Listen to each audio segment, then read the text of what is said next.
Hello दोस्तों, फिर से आप सभी को दिल से शुक्रिया। आप नया हो तो और इसी तरह की शॉर्ट मूवी हिंदी में देखने के लिए हमारा चैनल को सब्सक्राइब कर सकते हैं। आज की मूवी काफी खतरनाक होने वाला है। इस मूवी में एक बड़ा सा आइलैंड पर एक खतरनाक मॉन्स्टर है। इसने कैसे सब लोगों को मौत की घाट उतर देता है, आइए देखते हैं। आशा है आपने लाइक बटन को दबा दिया है। इस मूवी का शुरुआत एक बड़े ग्रह पर एक रेगिस्तानी आइलैंड पर एक लड़की लाइफ जैकेट के साथ समुद्र तट पर लेटे हुए है।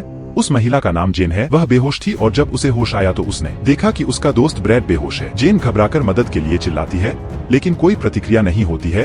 वह अपना बैग और लाइफ जैकेट उतार देती है और फिर ब्रैड को पानी से दूर खींच लेती है। फिर जेन उसे हटा देती है, अपनी सहेली के पेट से मूंगा निकालती है और घाव को दबाने के लिए अपने दुपट्टे का उपयोग करती है। फिर वह पास के जंगल में जाती है और वहाँ एक नारियल पाती है जिसे पत्थर से खोला जाता है और वह ब्रैड के पास लौटती है और उसके मुंह में नारियल का पानी डालती है, लेकिन उसे पता चलता है कि वह पहले ही पकड़कर मर चुका है। उसके चेहरे पर वह उसे बुलाती है, लेकिन उसका दोस्त उसे तबाह द्वीप पर छोड़कर चला गया है जहां जेन और ब्रैड फंसे हुए हैं। समुद्र तट की एक छोटी सी पट्टी है। पहुंचते ही उसे एक पेड़ पर एक बैग लटका हुआ दिखाई देता है और एक लाल कूलर। उत्साहित होकर वह किसी को देखने की उम्मीद में फिर से पुकारती है, लेकिन कोई जवाब नहीं देता है। जेन बैग की सामग्री की जांच करती है और 1994 की तारीख वाली एक दवा देखकर उसे पता चलता है कि जो कोई भी वहाँ था इससे पहले कि वह बहुत समय पहले कूलर में थी। उसे कोका कोला की कुछ बोतलें मिली, लेकिन जल्द ही वह इसे पीछे छोड़कर एक थर्मस और एक छोटा धातु का डिब्बा खोजने लगी। बॉक्स के अंदर उसे ताश का एक डेक, माचिस का एक पैकेट और अन्य सामान भी मिला। जब जेन समुद्र तट पर लौटती है तो उसे एक परित्यक्त तंबू मिलता है जिसमें एक पुराना गेम बॉय, एक कार रेडियो, एक किताब और एक टेडी बियर वाला एक बैकपैक छिपा होता है। जब जेन समुद्र तट पर लौटती है तो उसे एक खोखले पेड़ से आवाज सुनाई देती है और जांच करती है कि यह एक उष्णकटिबंधीय पक्षी है। वह ब्रैड को ढकने के लिए कुछ पत्तियां इकट्ठा करती है और चारों ओर देखने पर समुद्र में रेत के अलावा कुछ भी नहीं दिखता। उस रात भारी बारिश हो रही थी और वह जैकेट का उपयोग करके कुछ पत्तियों के नीचे आश्रय ढूंढती थी। अगली सुबह वह समुद्र तट पर फंसी कुछ छोटी मछलियों को पकड़ती है और उन्हें उठाती है। वह देखती है कि एक मृत शार्क आधे में विभाजित हो गई है। इसके शरीर पर गहरे निशान हैं। जेन समुद्र की ओर देखती है और सोचती है कि ऐसे घावों का कारण क्या हो सकता है। वह चाकू के रूप में एक सपाट पत्थर का उपयोग करके मछली को साफ करने की कोशिश करती है। यह एक कठिन काम है, लेकिन अंततः वह हार मान लेती है और अपना सामान लेकर कूलर पर बैठकर वापस लौट आती है। अपनी डायरी खोलता है और पाता है कि पानी ने अंदर की सारी स्याही मिटा दी है। जेन जंगल में उसकी और उसके प्रेमी की एक तस्वीर देखती है। जेन को एक और जगह मिलती है जहां उसे 3 लोगों के लिए एक दफन स्थल दिखाई देता है जो उससे बहुत पहले वहां रह चुके थे, जिससे वह डर जाती है। समुद्र तट पर लौटती है और ब्रैड के शरीर को देखती है जो पहले से ही बदबू मार रहा है। वह उसे जंगल के करीब ले जाती है और एक उथली कब्र खोदती है और उसे वहीं दफना देती है और उस रात उसके नाम के पहले अक्षर के साथ लकड़ी का एक टुकड़ा भी रख देती है। जेन भुनी हुई मछली तैयार करने के लिए एक सोने की जगह बनाती है। रात्रि भोज के लिए अपनी पहली रात निर्जन द्वीप पर बिताते हुए अगली सुबह जेन अधिक संसाधनों की तलाश में समुद्र तट पर टहलती है, जब वह यह देखकर चौंक जाती है कि ब्रैड के शरीर को कब्र से क्षत विक्षत कर निकाला गया है और किसी ने उसे खींच लिया है। वह लकड़ी का एक टुकड़ा पकड़ लेती है। बचाव के लिए इसे एक पत्थर से भाले के रूप में तेज किया जाता है और कुछ देखने की उम्मीद में चारों ओर देखा जाता है, लेकिन कुछ नहीं मिलता है। उसे डर है कि जो कुछ भी ब्रैड के शरीर को ले गया वह उस पर हमला करने के लिए आ सकता है, लेकिन कुछ नहीं होता है और सब कुछ अगले दिन शांत रहती है। जेन को दूर से कुछ दिखाई देता है और वह उस तक तैरने का फैसला करती है। क्योंकि यह एक बाल्टी और एक सूटकेस है, वह और अधिक खोजने की कोशिश करने के लिए गोता लगाती है और उसे समुद्र तल में एक अंधेरा छेद दिखाई देता है। समुद्र तट पर जहां उसे स्नीकर्स की एक जोड़ी और उस रात कुछ कपड़े मिले जो कि उसका तीसरा कपड़े थे, वह कपड़े बदलती है और आग के पास बैठकर गर्म रहने के लिए स्नीकर्स पहनती है। वह फिर से धातु का बक्सा खोलती है और उसमें रखे सामान की जांच करती है और उसमें एक गुप्त डिब्बे का पता लगाती है। वह बॉक्स जो कुछ तस्वीरें छुपाता है, वह छवियों की जांच करने के लिए आग का उपयोग करने की कोशिश करती है। जब वह ऊपर एक विमान की आवाज सुनती है तो वह फ्लेयर लेने के लिए दौड़ती है और उसे फायर करती है, लेकिन यह काम नहीं करता है। वह दूसरी बार कोशिश करती है और यह फ्लेयर के साथ काम करता है। दूरी में चमकती हुई वह यह देखने के लिए इंतजार करती है कि क्या उसे कोई प्रतिक्रिया मिलती है, लेकिन जैसे ही चमक क्षितिज में गायब हो जाती है, जेन एक मानव सदृश राक्षस को पानी से बाहर निकलते हुए देखती है। भयभीत होकर वह वापस वहीं भाग जाती है जहां वह बैठी थी, अपना लकड़ी का हथियार पकड़ लेती है और जंगल में भाग जाती है, जिसे वह पाती है। छिपने के लिए एक जगह, पत्तों की सरसराहट और पास आते कदमों की आवाज सुनकर वह तब तक छुपी रहती है जब तक उसे अंतः राक्षस के चले जाने की आवाज नहीं सुनाई देती है। अगले दिन जेन वापस समुद्र तट की ओर भागती है। वह उन 4 तस्वीरों को फिर से देखती है जिन्हें वह पिछली रात देख रही थी और उसे पता चलता है कि वे एक परिवार की हैं। आखिरी फोटो में एक महिला को पेड़ के पास एक बैग पकड़े हुए दिखाया गया है, जिसे जेन ने पहले फोटो में पाया था। जेन को दूर से 2 चमकते बिंदु दिखाई दे रहे हैं। वह सोचती है कि क्या करना है और सूटकेस को खाली कर देती है और उसे ब्रैड के लाइफ जैकेट के अंदर डाल देती है और इसे सूटकेस के रूप में उपयोग करने की कोशिश करती है। वह इस अस्थायी बेड़ा को समुद्र में ले जाती है और उस पर चढ़ने की कोशिश करती है, लेकिन कई प्रयासों के बावजूद सूटकेस का बेड़ा उसके वजन का सामना नहीं कर पाता है। इसलिए वह उस रात लाइफ जैकेट और सूटकेस को वापस समुद्र तट पर फेंक देती है। जेन खोखले पेड़ का उपयोग करती है, सोने की जगह अपने हथियार को पास में रखती है ताकि रात के दौरान किसी समय राक्षस लौट आए। जेन ट्रंक के अंदर सो रही है। जब उसे राक्षस के आने की आवाज सुनाई देती है तो वह शांत रहने की कोशिश करती है क्योंकि जानवर आता है और जेन के साथ ट्रंक को अंदर घुमाता है, लेकिन वह कोई शोर नहीं करती है। सौभाग्य से आतंक लंबे समय तक नहीं रहता है और यह अगली सुबह उस चीज के चले जाने के साथ समाप्त हो जाता है। एक भयभीत जेन ट्रंक से बाहर आती है और चारे के रूप में कुछ छोटी मछलियों का उपयोग करके एक छोटी शार्क को पकड़ने में कामयाब होती है। फिर वह शार्क को राक्षस के लिए चारे के रूप में उपयोग करती है। वह रात जो पहले से ही पांचवी है, एक ऐसी जगह पर छिपते हुए जहां लटकती हुई शार्क उसकी दृष्टि की सीमा के भीतर है। वह उम्मीद करती है कि राक्षस शार्क को ले जाएगा और उसके पीछे जाने की इच्छा किए बिना चला जाएगा। जेन ने थोड़ी देर के लिए अपनी आंखें बंद कर ली कुछ बिंदु पर और जब वह उन्हें खोलती है तो शार्क पहले ही गायब हो चुकी होती है। अगली सुबह जेन घिसी हुई रस्सियों की जांच करती है और अपने हथियार को तेज करते समय दूर से कुछ देखती है। यह पानी में तैरता हुआ एक शरीर है। वह शरीर के पास जाती है और उसे पता चलता है कि यह एक आदमी है जिसे काट दिया गया है। आधे कटे हुए चेहरे के साथ जेन फिर शरीर को उसी तरह से लटका देती है जैसे उसने छठी रात को शार्क के साथ किया था। जेन अपने छिपने के स्थान पर बैठी हुई है और राक्षस को शरीर को नीचे गिराते और समुद्र में ले जाते हुए देख रही है। उसे एक हवाई जहाज की आवाज सुनाई देती है। इंजन लेकिन अभी भी विचार कर रहा है कि जब वह पास में राक्षस के पैर देखता है तो क्या करना चाहिए, लेकिन वह तब तक चुप रहती है जब तक राक्षस अगली सुबह दूर नहीं चला जाता है। जेन पेड़ों में एक उच्च जाल को सुधारने के लिए एक तिरपाल तैयार करती है, यह विश्वास करते हुए कि वह इसके बिना आराम कर सकेगी। 7वीं रात के बाद मौसम बदलने लगा और बहुत तेज गड़गड़ाहट होने लगी। उसने पास में राक्षस की आवाज सुनी और उसकी तलाश की। जहां बिजली की चमक के दौरान उसे वह जीव दिखाई दिया जो दुर्भाग्य से उसे वहां भी दिखाई दिया और वह तुरंत ही वहीं लेट गई जाल। और जब राक्षस पास आता है तो वह लगभग हाइपरवेंटिलेट हो जाती है। राक्षस जाल खींचता है और जेन जमीन पर गिर जाती है, लेकिन जानवर से बचने में सफल हो जाती है। वह अपना हथियार पकड़ लेती है और समुद्र तट की ओर भागती है और लगातार दौड़ती रहती है। राक्षस पानी से बाहर कूदता है और जान को लगभग पकड़ लेता है, लेकिन वह तेज है और जीव पानी में वापस लौटकर हमला करता है। इस बार वह जेन के सामने खड़ा हो जाता है जो उस पर अपने हथियार से हमला करती है। राक्षस उसे दूर फेंक देता है, लेकिन इससे पहले कि वह उठ पाती राक्षस उसे पानी में गिरा देता है। जेन जानवर की तलाश करती है, लेकिन यह अब गायब हो गया है। घायल और डरी हुई है, वह जंगल में लौटती है और सुबह ठीक होने की कोशिश करने के लिए एक पेड़ के ऊपर शरण लेती है। लड़की समुद्र तट पर जाती है और राक्षस के साथ लड़ाई से अपने घावों को धोती है। फिर जेन कपड़े बदलती है और वहीं रहती है। यह देखकर आश्चर्य हुआ कि तंबू के साथ एक फुलाने योग्य बेड़ा धीरे धीरे क्षितिज पर द्वीप की ओर आ रहा है। उसे जो दिखाई दे रहा है उस पर विश्वास नहीं हो रहा है।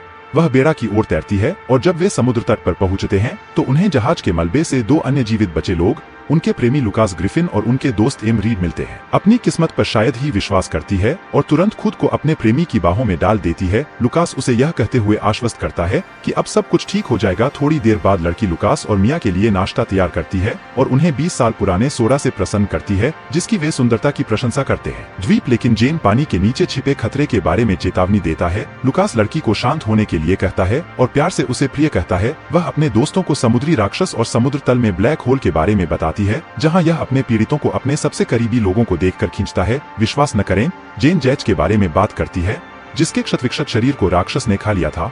अपने दोस्त लुकास का नाम सुनकर और मिया शर्मिंदा होकर देखते हैं। जेन स्पष्ट रूप से उन सभी भयावहताओं का वर्णन करती है जो उसने उन दिनों अनुभव की थी और मृतक परिवार की एक तस्वीर दिखाती है जो खुलासा करती है उसके सभी तर्कों के बावजूद राक्षस की चमकती आंखें लुकास और मिया संशय में हैं। हालांकि मिया का मानना है कि यहाँ रहने वाले परिवार के द्वीप पर कब्रें हैं। वह सोचती है कि उन्हें किसने दफनाया।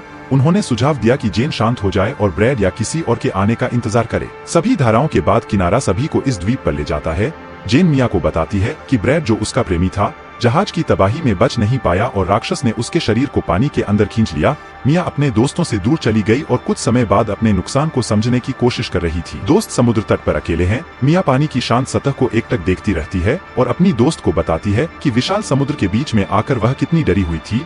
उसने अपने प्रत्येक दिन को ऐसे गिना जैसे कि वे उसकी आखिरी सोच हों और वह पागल हो रही हो। बेड़ा पर सन्नाटा। जेन को यकीन है कि राक्षस द्वारा निगले जाने के बजाय महासागर में बेड़ा पर जोखिम उठाना बेहतर है, लेकिन उसकी दोस्त इस बात से असहमत है कि लुकास को भी पिछले कुछ दिनों में मुश्किल क्षणों का सामना करना पड़ा है और उसे कोई जल्दी नहीं है पानी में वापस लौटें।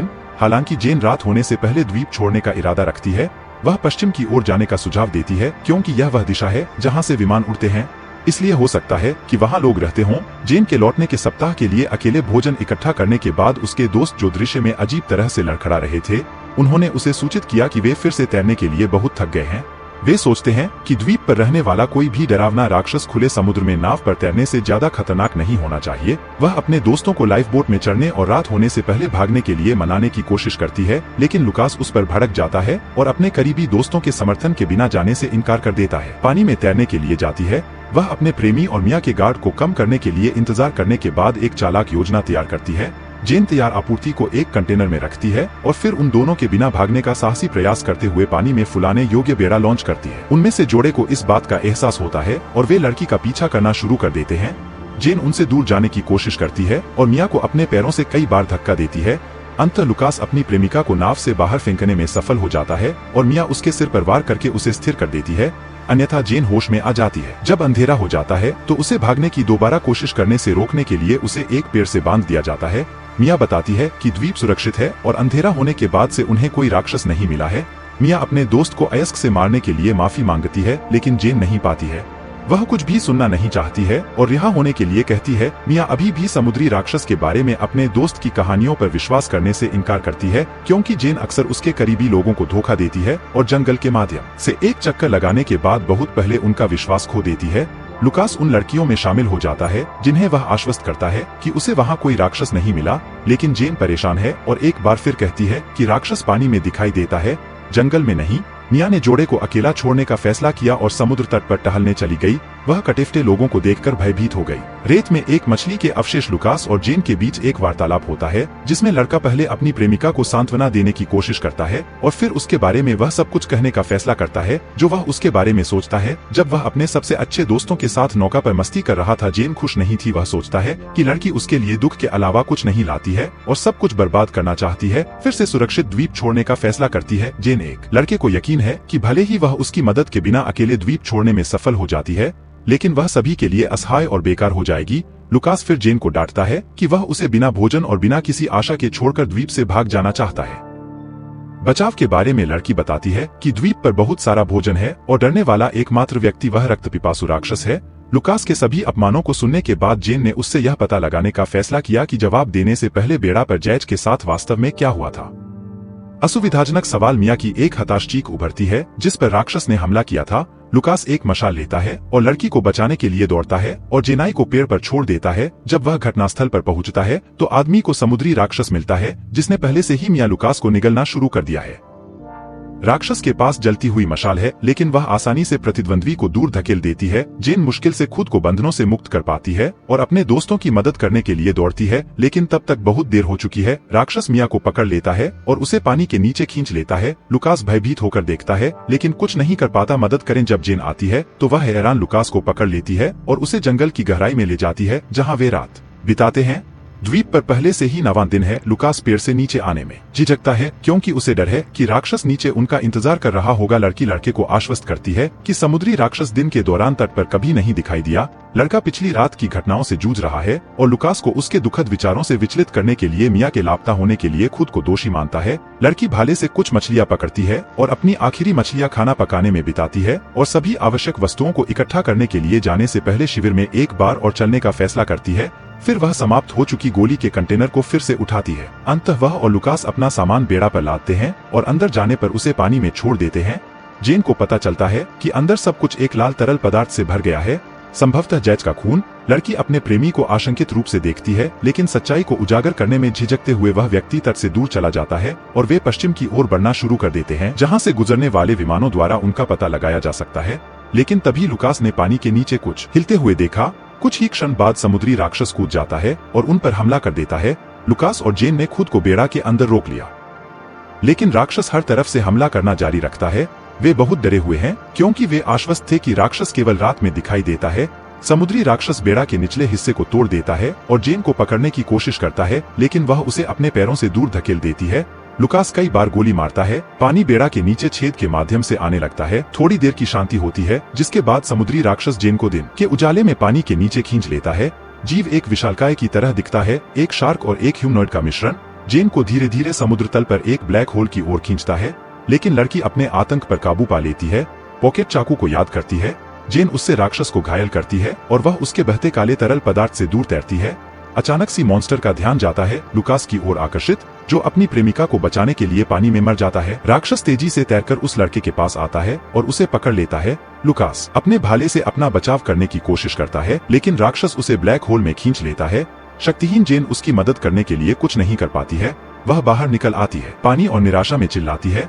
कोई विकल्प नहीं होने पर उसे द्वीप पर लौटना पड़ता है, जहां फटा हुआ बेड़ा धारा द्वारा बहाया जाता है। लड़की आग जलाने के लिए संघर्ष करती है और अपनी डायरी में एक आखिरी संदेश छोड़ती है, जिसमें वह द्वीप पर जो कुछ हुआ उसे याद करती है और साझा करती है। राक्षस के साथ उसके अनुभव उसे उम्मीद है कि यह संदेश जहाज की तबाही से बचे सभी लोगों की मदद करेगा, जिन्हें उसके बाद तट पर लाया जा सकता है। अगर वह अकेले उस प्राणी को नहीं संभाल सकती है, जेन समुद्री राक्षस का सामना करने का फैसला करती है और अंतिम लड़ाई की तैयारी शुरू कर देती है। वह पेड़ की शाखाओं को तेज करती है और रात में तेज हथियार बनाने के लिए कब्रों से उसकी हड्डियां निकाल ली जाती हैं। राक्षस फिर से शिकार करने के लिए निकलता है। जेन उसे लालच देकर सूखी लकड़ियों और घास के घेरे में ले जाता है और फिर उसमें आग लगा देता है। राक्षस जाल से बाहर निकलने का रास्ता खोजने की कोशिश में भ्रमित दिखता है। उस पल का फायदा यह होता है कि लड़की कवर के पीछे से बाहर आती है और हमला करती है। पहले अपने भाले से वह अधिक तेज छड़े पकड़ती है और फिर से राक्षस पर हमला करने की कोशिश करती है, लेकिन वह उसे दूर फेंक देती है। जेन हार नहीं मानती है और राक्षस पर हमला करना जारी रखती है, जिससे वह चिपकने की कोशिश करती है। इसके हालिया घाव में यथासंभव कई भाले मारे गए। एक भयंकर टकराव के बाद लड़की अपने हथियार तक रेंगने की कोशिश करती है, लेकिन राक्षस उसे एक विशाल पंजे से पकड़ लेता है और जेन के सिर को निचोड़ता है। उसकी खोपड़ी को कुचलने का इरादा रखता है। निराशाजनक स्थिति के बावजूद लड़की एक छोटा सा टुकड़ा बाहर निकालने में सफल होती है। लकड़ी से समुद्री राक्षस की छाती में कई बार छेद किया जाता है। इससे दोनों गंभीर रूप से घायल हो जाते हैं, लेकिन राक्षस किनारे तक जेन का पीछा करता रहता है। लड़की फिर से राक्षस पर हमला करने के लिए तैयार हो जाती है, लेकिन वह अपनी चोटों से थककर गिर जाता है। लड़की उसे छेदने वाले जीव को नष्ट कर देती है और मूवी का अंत होती है। दोस्तों, ये रिव्यू आपको कैसा लगा? अधिक वीडियोस के लिए हमारे चैनल को सब्सक्राइब करके सपोर्ट करें। सी यू, मिलते हैं नेक्स्ट वीडियो में। Bye bye.